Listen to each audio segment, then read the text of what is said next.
If you kill that, I'm gonna become really pretty freaking violent, so I won't eat it. You're gonna have to shove it down your throat yourself. You suck on its leg, I ain't gonna. Let that chicken live.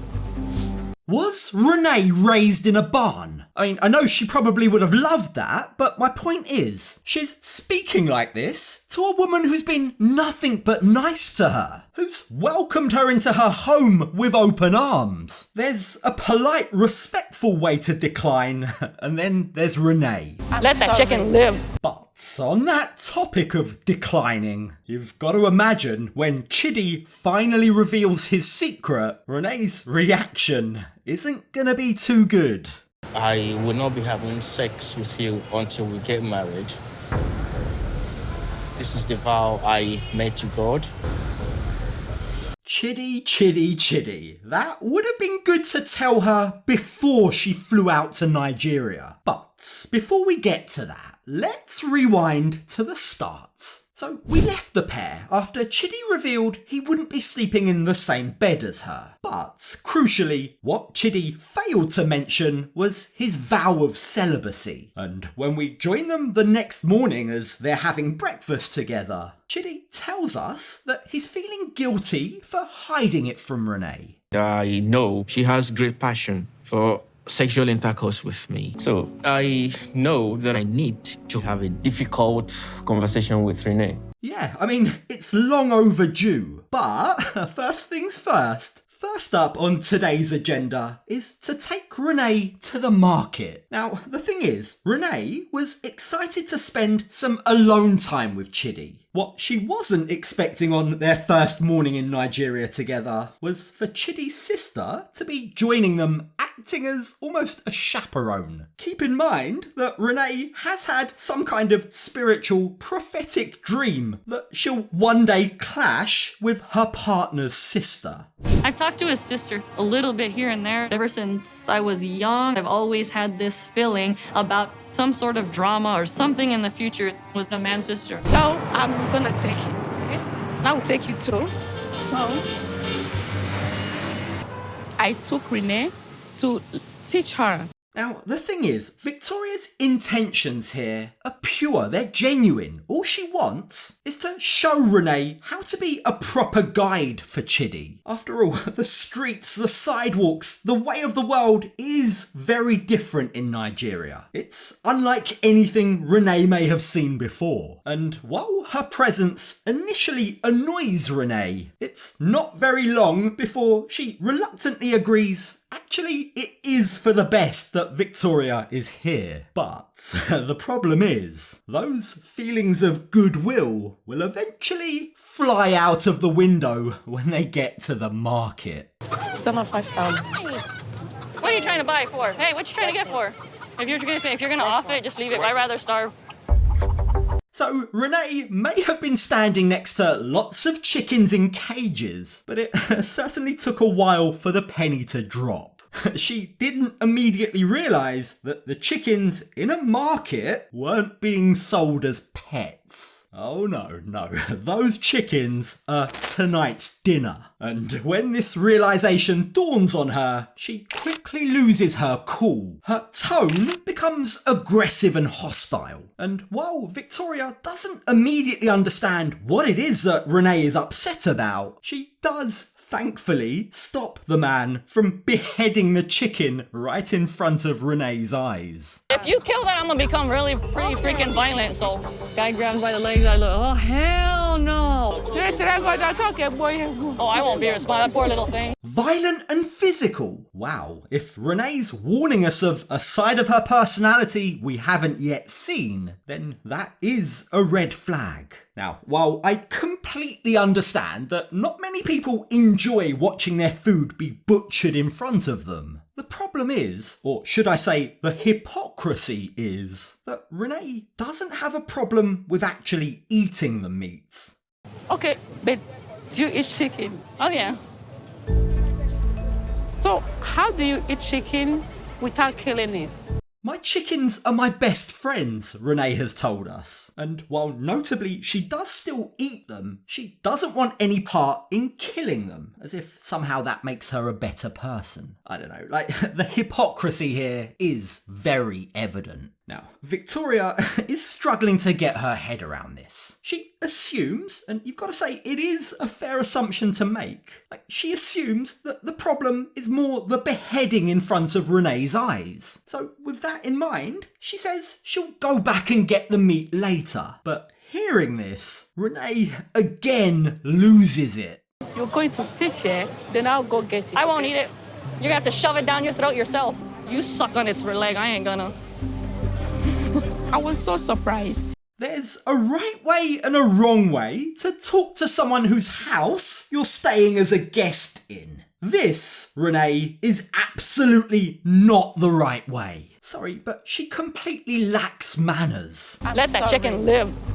This is the warning signs of a woman who can't control her anger, whose temper flares up quickly and causes her to say and act without thinking first. Now, in an attempt to de-escalate the situation, Victoria promises that she won't buy the chicken. But Victoria is understandably very concerned with what she's just seen. And what makes matters worse is that Renee doesn't seem to regret her behaviour. I feel damn justified on how I told Victoria off. I'm not embarrassed about causing a scene at the market because when you've pissed me off to that degree, I don't give a damn at that point who listens. So Victoria decides that from here on in, it will probably be easier for me to go shopping alone. So she leaves Chidi and Renee to themselves. Chidi takes this opportunity to ask Renee how she feels now that she's seen how his blindness affects his life. And sure, it may still only be her first morning in Nigeria, but he asks her almost nervously if she finds his blindness to be a burden. It's not just somebody that can't see, like it's you. Like I love you so much and I want to do everything for you. Wow. It's quite a great privilege to be with you. And that, you've got to say, is a lovely answer. Like, for all her very clear flaws, it's also important to point out just how accepting she is of Chidi's disability. Sadly, we all know the truth is there's a lot of people who aren't quite so tolerant. Now, hearing this, and clearly reassured by this, Chidi tells Renee that she makes him feel so special, and he goes one step further. He asks her what he can do to make her feel special too, and immediately, with no thought needed at all, Renee responds by saying she wants more physical affection from him. And that, sensing where this conversation might be going, causes, or rather forces Chidi's hand into finally being honest with Renee. I will not be having sex with you until we get married. This is the vow I made to God. Renee's jaw practically hits the floor at that news. She's been looking forward, she's been daydreaming about being intimate with Chidi for years now. And once again, as her temper begins to rise, she reveals that this choice of his to be celibate seems to be a relatively new decision. We've literally spoken about being intimate in the past, she says. So what's really causing this change of heart, she asks. Since the beginning of our relationship, Chidi and I used to talk about everything regarding sex. Now all of a sudden you're telling me your little celibacy story? Are you kidding me? Something's off. Chidi's response is that he says he wants to stay celibate because he believes it's just morally and biblically right. But Renee can't accept this. In fact, her response, her rebuttal to this, is to remind Chidi that he himself has said that God wants them to be together. If we've been put together by God, if we're soulmates like you say we are, she says, then why does anything else matter? Why do you need a piece of paper to say that we're married?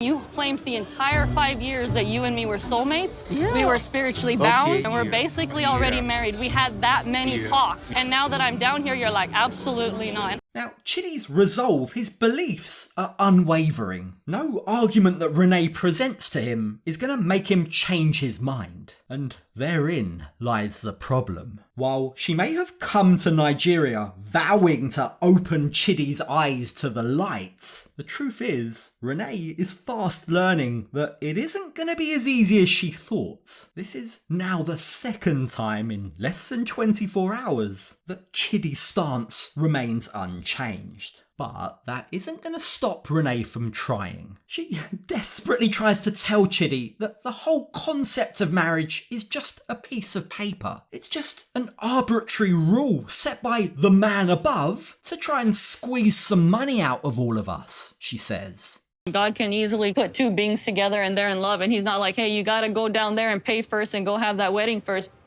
God has nothing to do with the system itself, so. But again, her argument holds no weight with Chidi. It's written in the Bible in black and white, he says. I intend to follow that to the T. And hearing this, realising that her argument isn't gonna sway him, Renee resorts to questioning Chidi's intelligence. I understand you, but you just don't comprehend what I'm saying, she says to him. You want me to understand you, and I fully get you, but you do not seem to want to understand me at all. Babe, I understand you. If you did, you'd kind of comprehend it, but it doesn't seem like you kind of do. If you really understood me, she's saying here, if you just use your brain and think about it, Chidi, then you'd be on my side. It's incredibly patronising, isn't it? Like, sorry, everyone's entitled to their own beliefs and opinions, Renee. Yours aren't magically better than everyone else's. Sorry, that just isn't how it works. The truth is, Renee may have come to Nigeria hoping to open Chidi's mind up, but now that she's realising she might not be able to sway him away from his religion, the question arises, will she be prepared to stick around? Will she be able to continue loving Chidi for who he is and what he believes, even if his beliefs don't match her own? If I knew that he did not want to be intimate with me, I wouldn't have gotten on the plane. I'm starting to really feel really rejected more than he wants to realize. He doesn't see how big this is. Which raises the question, Renee, is this really love? If his beliefs, if his choice not to give you the D is all it's going to take to make you question whether or not you're really soulmates, then were you really soulmates in the first place? Or were you conveniently romanticising the notion of who Chidi really is throughout the duration of your long-distance relationship? It may only be her first full day in Nigeria, but already Renee seems to be questioning the future of their relationship. If you and me are not seeing eye to eye by now, it's not a good sign. To hear of all this, it starts to really boil me. It makes me mad. It gets me upset. This is not the Chidi that I know.